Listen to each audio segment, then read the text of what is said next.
I'm Dr. Engineer Silva Mugisha, the Managing Director of National Water and Sewerage Corporation. Today, I want to take you through the journey of National Water and Sewerage Corporation, how it started, what it has been able to do, and what it is still doing, and the future plans of National Water and Sewerage Corporation. Before I go far, dear listeners, you know COVID has come. COVID disturbed us here. It has come again now. I want to urge you to put on your masks and practice all the SOPs, the standard operating procedures, as the Minister of Health and the President has been telling us.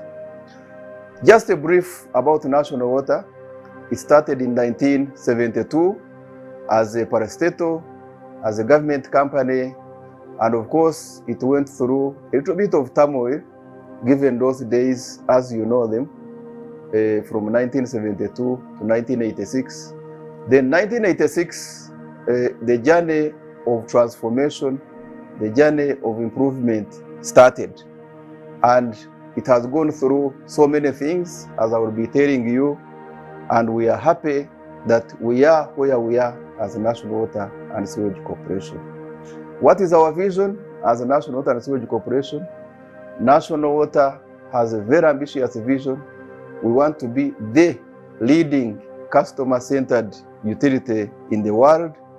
And our mission, as per the law that establishes National Water, is to provide water and sewerage services to the delight of our customers in an environmentally friendly manner.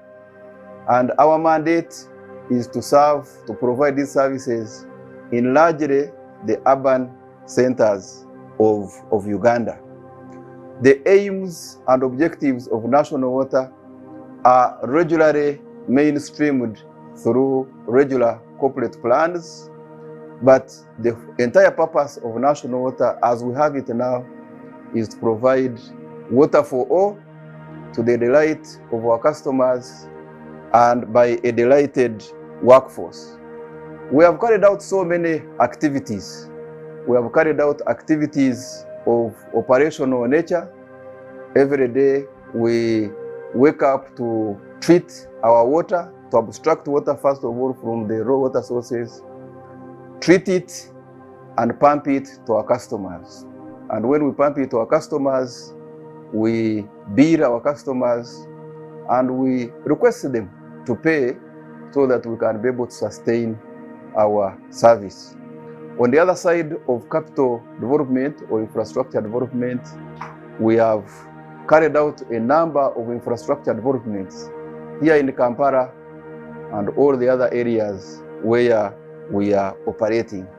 So on the achievements, I am very happy, dear customers, that this institution, which by the way belongs to you, because National Water is 100% owned by government, and therefore it is its duty to make sure that it fulfills the interests of the stakeholder, of the shareholder, who is the government. And of course, on the other side, we have the interests of staff. There's no way an institution like National Water can just focus on the interests of the shareholder without looking at its staff. So on the achievements, a number of things have been done.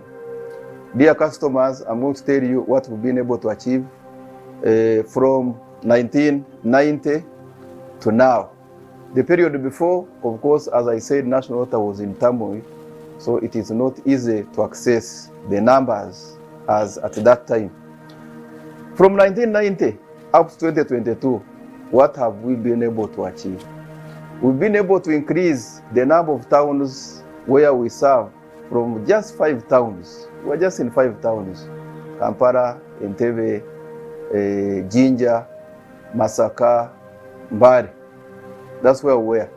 But as I talk now, 2022, we are in 262 towns. And this is very, very important growth for us, because we are now serving many more people.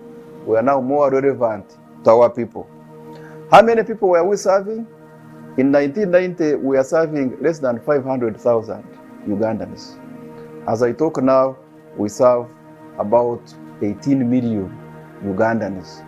Big, big improvement. And when I talk about 18 million, don't say it is out of the 46 million Uganda has.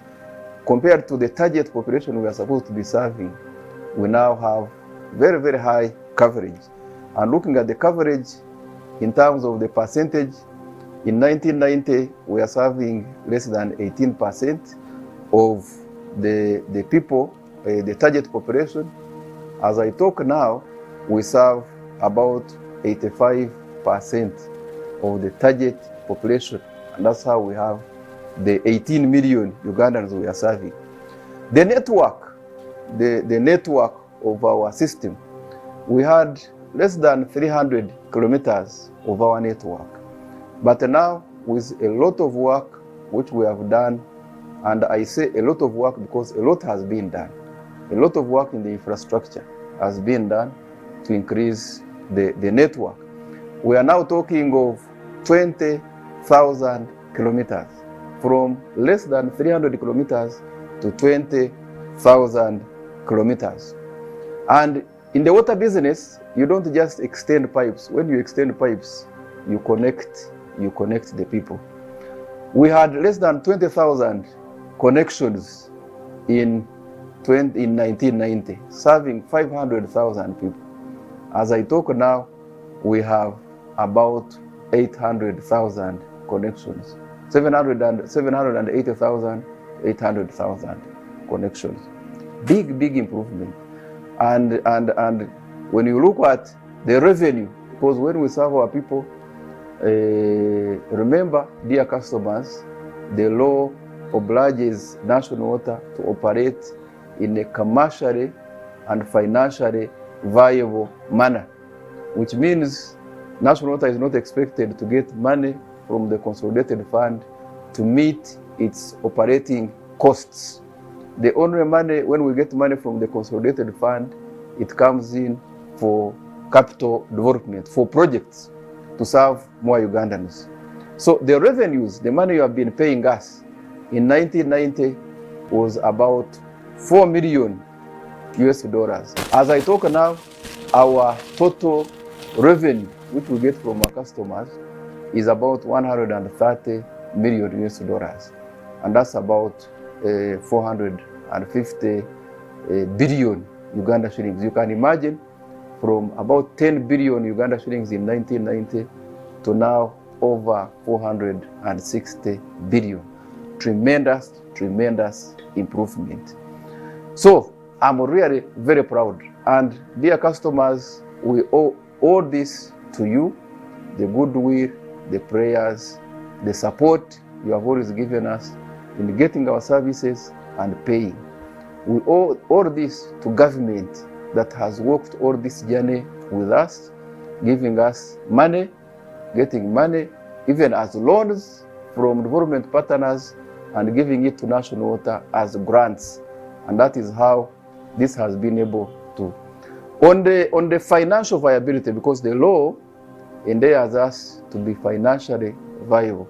About 2 years ago, we carried out a credit worthiness rating, and National Water's credit worthiness rating was found to be A++, meaning that National Water can easily go to the financial market, can go to the banks and get money as a loan and be able to service it in order to serve its customers.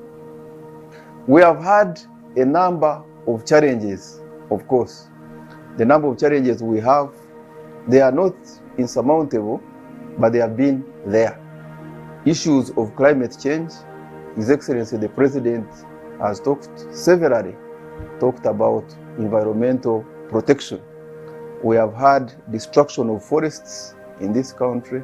We have had encroachment of wetlands, and this has had an impact, especially on the raw water sources where we get our water. We have so many places where we are operating as National Water that we have had sources drying.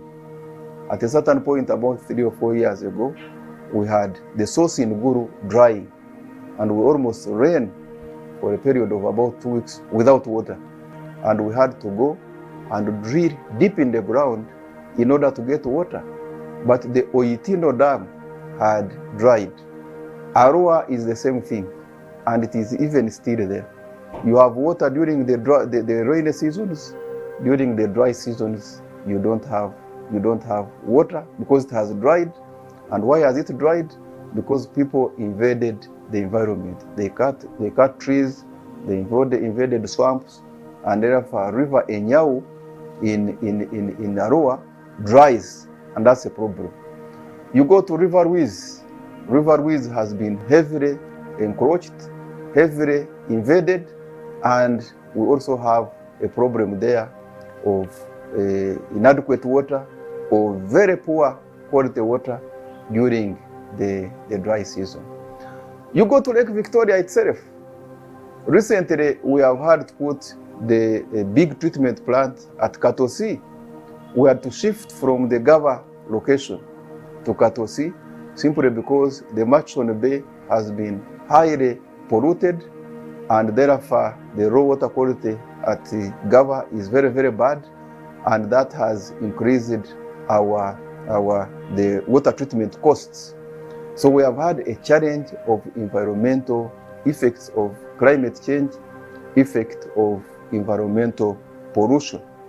We have a challenge of the socio-economic behavior of our people.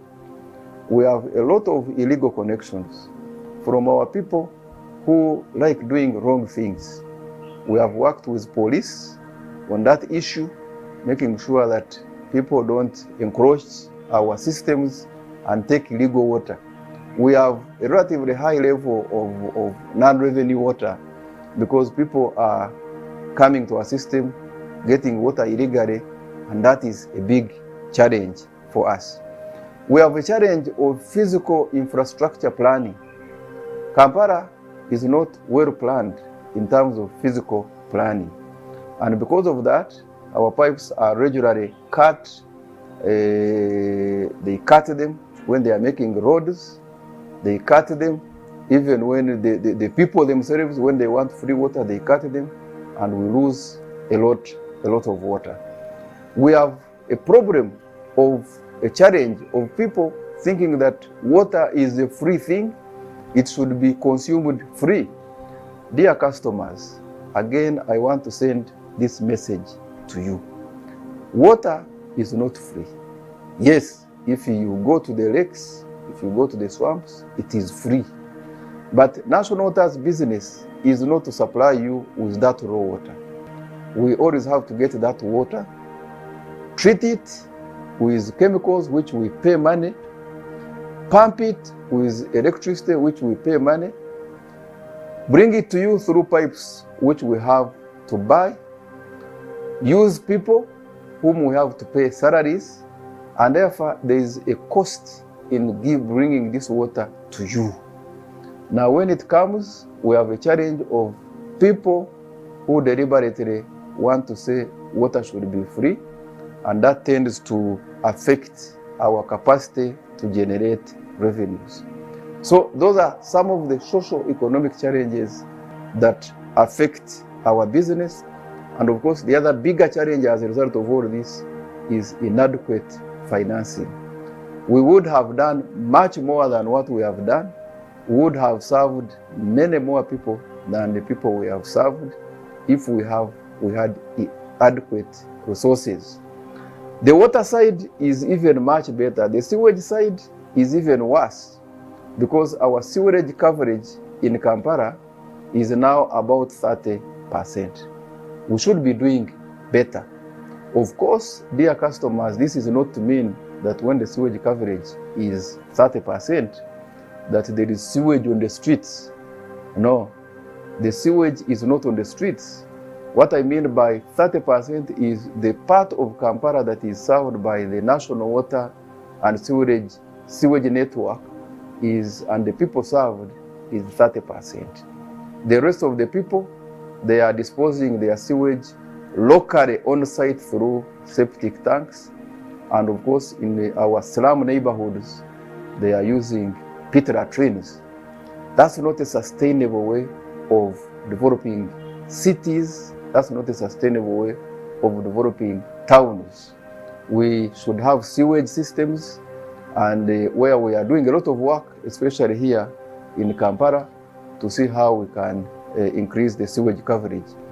Dear customers, you must be aware, for example, in Kampala, that we have put a sewage system at Rubigi, very modern system. We are putting another sewage system at Narukorongo to drain that part of the city. We have recently put a modern sewage system, the best in the East and Central African region, at Bugorobi, a system which is even going to be able to produce power, which power is going to be used to power that plant itself. We have put another system at Chinawataka, the system which drains that part of the city. We have several other systems which we are operating, that we have worked in collaboration with other institutions like National Housing and Construction Company. So we are doing a lot of work in the sewage infrastructure. We are now looking at how we can expand the network. We are also looking at how we can add. We are also doing a sewage system for Chirud Hospital, because that used to be a problem. And we are even looking at how we can scale up that work, and also the work in Ruzira. So those are the challenges we have had, plus of course lack of sewage systems in other places, which are even municipalities. We really had challenges with COVID-19. And I think that's why I started by saying, let's put on our masks. First of all, the advent of COVID was a huge problem, just like it was a problem for everybody in the country, and not only in the country, but in the entire world. When COVID came, we were all scared. You remember His Excellency the President led us into a lockdown for very good reasons, because the effects of COVID were very clear. It was life and death. And for us as National Water, we had the challenge of making sure that the business continues. And the business of National Water can only continue if you give a service and it is paid for. Now we went into a lockdown. The lockdown means people's incomes were affected and payments went down. I remember at that time, National Water was billing about 39 billion. But during the first month of the lockdown, National Water billed only 18 billion. And out of that 18 billion, we were only able to collect about 12 billion. The cost of running the business stayed the same. The revenues completely came down. And what did we do? We had to, of course, we didn't want to lay off our staff. So we deducted pay as you earn. We had no capacity to remit it, because it was deducted on paper, but no capacity to remit it. VAT, which was being charged on water, we could not remit it because we were not collecting the money. The NSSF, which was due to the workers, we could only deduct it, but we could not remit it. And many others. So we accumulated huge debts as National Water and Sewage Corporation. And we are itching, because we have a very serious program here in National Water called 100% Service Coverage Acceleration Program. A program which was meant to make sure that very soon we should be able to reach all the people with water. That program was adversely affected because it was relying on resources internally generated. So with the advent of COVID, we had no money to run that program. We had no money to support other projects, leave alone money to pay for chemicals. Suppliers were giving us chemicals, but they wanted money to be paid. So it was the hugest problem that the corporation had ever faced in terms of its liquidity situation. I'm happy that slowly, we've never got out of it entirely. We've not received, the government fortunately continued to give us what they owed us in terms of government bills, and we want to thank them for that. But in normal circumstances, we would have needed austerity measures, some support to get out of these huge debts. So we've been getting out of these debts, We've not got out of them completely, and that is a huge problem. Now the current challenges of rising fuel prices, of rising prices of almost everything, we are a bit constrained, but I'm very happy that with the very hard work of my staff, we are developing more resilience to be able to withstand those challenges. Now, coming back to the way forward, we have golden indicators. For us in National Water, we are guided by figures. Figures guide us very well. We are an institution that is guided by analytics. Now, currently, we have our assets. Our total assets, if you look at the asset value of National Water, we have about 3.9 trillion worth of assets. That is fixed assets, intangible assets, current assets. If you total them all together, 3.9 trillion. It has come from very far, of course. About 7 years ago, our assets were about 650 billion. Now we want to grow it from 3.9 trillion to about 6 trillion in the next 5 years. So there are big growth plans which we have. Our current connection base is about 800,000 connections. It has grown from about 300,000 about 7 years ago. 300,000 to 800,000.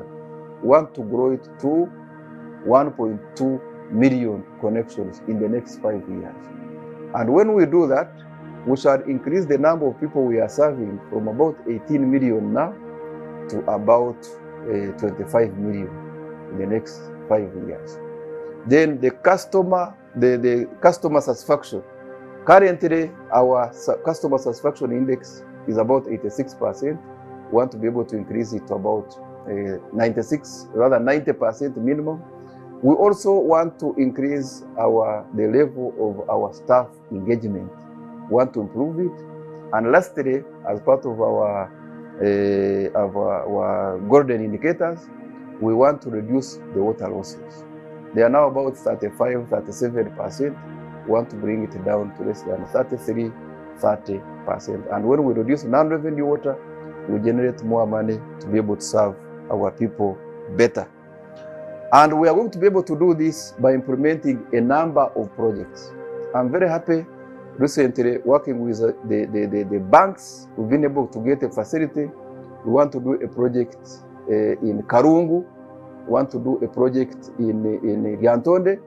We want to do a project in Bushenyi. We want to do a project in Moroto. We want to do a project in Soroti. We want to do a project in Tororo. We want to do a project in Lira. We want to do a project in Chankwazi. They are already, and those are projects which we are doing with our locally financed resources. We want to do huge projects with development partners. In Mbarara, from Isinjiro, from River Kagera. We also want to do a project in Masaka, in Arua, in Mbare, in Guru, in Jinja, and many other places. So we have so many projects lined up, and Ugandans, dear customers, you can be rest assured that services will be much better. They will reach where they have not reached. And because of this, I want to thank the people we have worked with. I want to thank my staff, first of all, the board, the ministry, where National Water falls, Ministry of Water and the Environment, the government, generally headed by His Excellency President of Uganda, the cabinet, the judiciary for having supported National Water. I want to thank development partners, the people whom we have always worked with, providing funding to do some of these major projects like Katosi, like the sewage project in Kampala, like all these projects we have done everywhere. UBC, we've worked with you very well. I really want to thank you very much. Every time we come to you, your capture is true to the point, and it really communicates very, very well to our people. I want to appeal to the public once again that let's support National Water. National Water is your company. As I told you, the sole shareholder of National Water is government, is the public. Let's work together. Don't be the one who comes and connects illegal connections to National Water. Don't be the one talking badly about the National Water. Don't be the one joining the bandwagon of spreading falsehoods about the National Water. Let's support National Water. You have a committed team. You can be sure National Water is here for you, and it is going to make sure that you get better services continuously in future. I want to give our contacts. National Water and Sewage Corporation is located, the head office is located at Plot 3, Nakasero Road, opposite Rwenzori Courts, opposite Sheraton. That is where we are as head office. Kampala Water office is at Jinja Road, Plot 39. They have several branches in Kampala. We have a branch in Jinja, we have a branch in Mbarara, we have a branch in Masaka, branch in Entebbe, branch in Ushenyi, branch, all the big towns you can think about in Uganda. We have branches there. They are well branded. You can always get them there. I thank you very much. God bless you.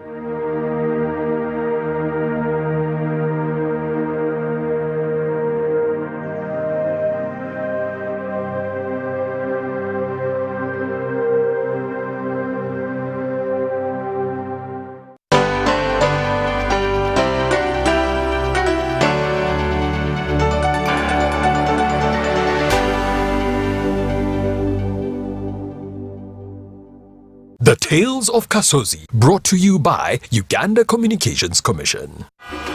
Hello? Hello? This is Kasozi. How can I help you? Hey, Kasozi, my brother. Long time. We last met when we were at campus. It's been a while, but you are the person I'm looking for. Campus? Really? Hey, you don't remember me? Okay, so how can I help you? I'm stuck in Gulu making millions, and I need to urgently send money to my sick mother. But I can't find any mobile money agent near me. I've sent the money to your phone, as you can see the message. It might take a few minutes to come through, but I urgently need you to send the money to my mother. Let me send you her number, and you send it to her chap. My friend, I'm afraid your mom is going to die. What? Because I don't know you, I never went to campus, and I'm also in Gulu. So can we meet at